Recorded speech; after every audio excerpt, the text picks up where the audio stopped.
वंदे मातरम या गीताला 150 वर्ष पूर्ण झाली.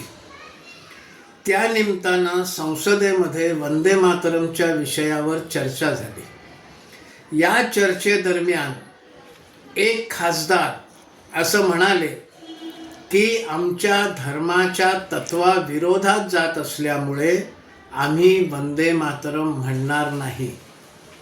आता कुठला धर्म हे मी सांगायला नको, आपण ओळखू शकता, आपण सुज्ञ आहात.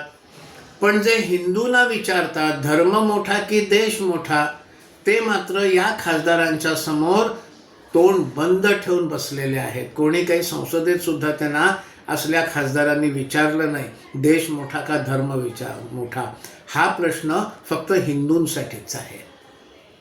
संघाला जे विचारतात, संघाच्या कार्यालयावर संघ तिरंगा का लावत नाहीत, या लोकांनी या खासदार महाशयांना विचारलं नाही. तुम्ही म्हटलं पाहिजे संघाने तिरंगा लावला पाहिजे, हे बरोबर आहे, हे संघ मान्य करतो, संघ लावतो देखील.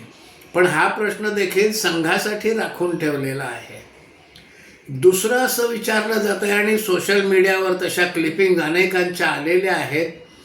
त्याच्यामध्ये वंदे मातरमवर चर्चा केल्यामुळे देशाची नेमकी कोणती प्रगती झाली हा प्रश्न विचारला आहे.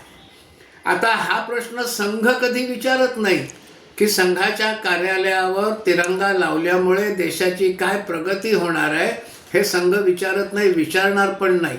पण वंदे मातरमवर संसदेत चर्चा केल्याने देशाची काय प्रगती झाली हे विचारणाऱ्या लोकांनी मात्र हे लक्षात ठेवलं पाहिजे. त्यामुळे हा दुटप्पीपणा हा बंद करा. खरा एजेंडा हा देशभक्ती, राष्ट्रीयता, राष्ट्रभक्ती, हिंदुत्व याला विरोध करणं हा खरा एजेंडा आहे. बाकी सगळं जे आहे ह्या एजेंडा राबवण्यासाठी केलेली निमित्त आहेत.